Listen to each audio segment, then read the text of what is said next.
This scientific article, titled Tremor Tales, a cohort study of general and neurological signs in pigs with atypical porcine pestivirus-induced congenital tremor, delves into a widespread disease in the swine industry caused by atypical porcine pestivirus, APPV.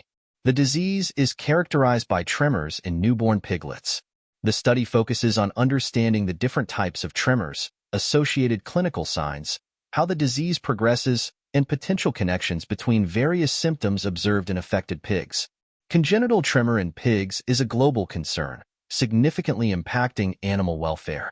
The condition is categorized based on microscopic tissue examination and causes, which include infections during pregnancy with viruses like classical swine fever virus and APPV, genetic factors in certain pig breeds, and exposure to specific toxins can also lead to congenital tremors. However, there's a lack of detailed information about the clinical signs associated with different causes of congenital tremor.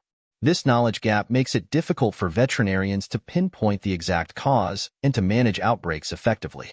The researchers designed a comprehensive study involving multiple herds to investigate the specific type of congenital tremor induced by APPV in pigs. This involved examining a group of pigs from litters confirmed to have APPV-induced congenital tremor and comparing them to healthy pigs from unaffected litters. The study followed these pigs from birth to slaughter, meticulously documenting their neurological and general health conditions.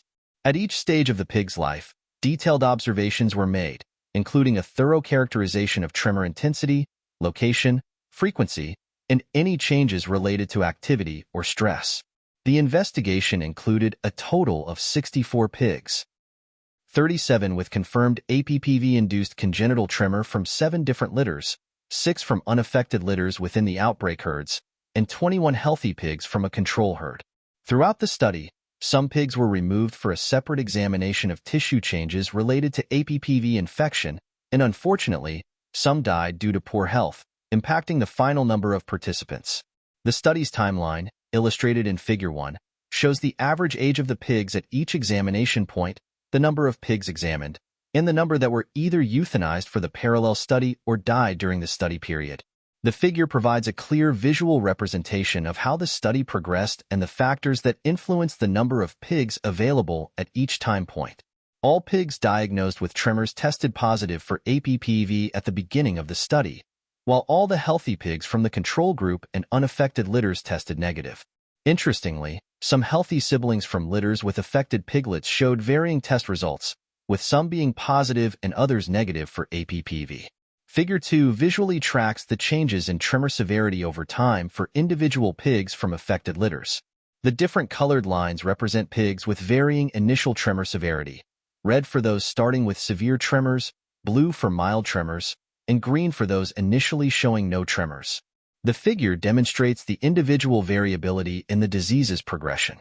While all pigs with tremors except one displayed persistent tremors during the time they were nursing, a significant number, 60%, still had tremors when they were weaned, and 40% even had tremors when they reached slaughter age.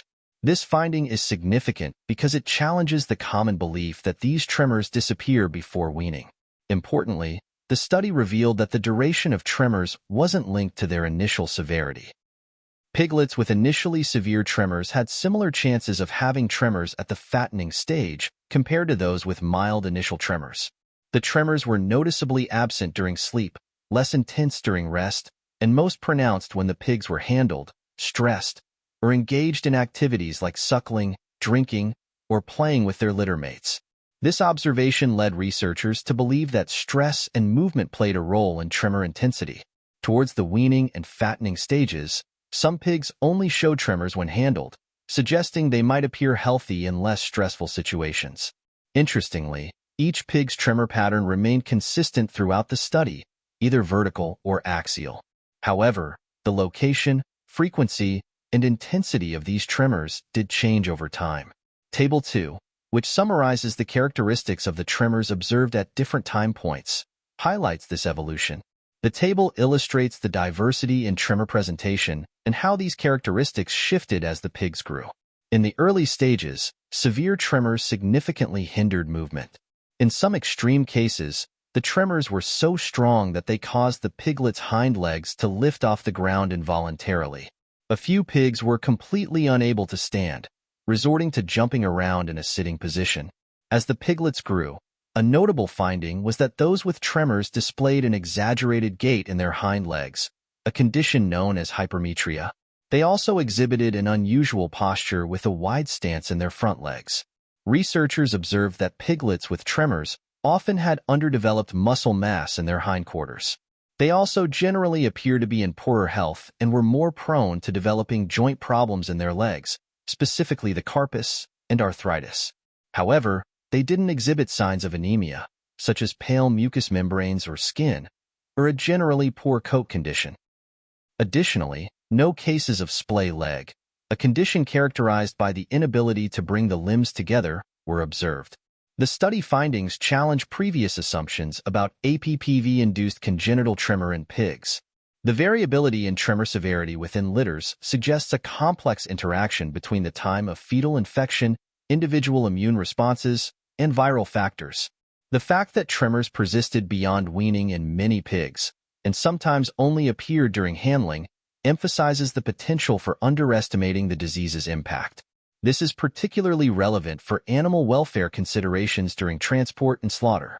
The detailed descriptions of tremor characteristics and the observation of hypermetria strongly point towards the cerebellum, a part of the brain responsible for coordination and movement, as the primary area affected by this condition. This conclusion is further supported by the lack of other neurological signs commonly associated with damage to different parts of the brain. The researchers also draw parallels to a similar condition observed in dogs, where underdevelopment of the protective covering of nerve fibers in the brain and spinal cord leads to symptoms resembling congenital tremor in pigs. The study effectively debunks previous associations between APPV-induced tremor and splay leg, offering a more precise differentiation between the wide stance observed in affected piglets and true splay leg. The impact of tremors on the piglet's growth and development is also highlighted, emphasizing the need for further investigation into whether tremors directly hinder feeding or indirectly affect metabolism. While acknowledging the limitations of a field study, the researchers argue that the selected herds and the diversity of clinical presentations represented in the study provide valuable insights into the real-world impact of this disease in Norway. The absence of other potential causes of congenital tremor in the country strengthens the conclusion that the observed tremors were indeed caused by APPV. The study concludes that while APPV-induced congenital tremor in pigs results in a limited number of neurological signs, the impact of these signs is profound.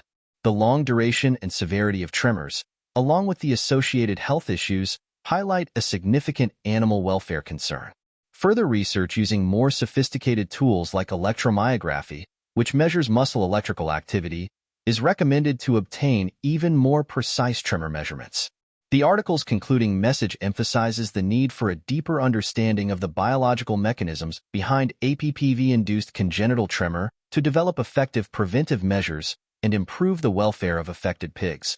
From Vet NeuroJar, keep those minds inspired, hearts light, and tails wagging.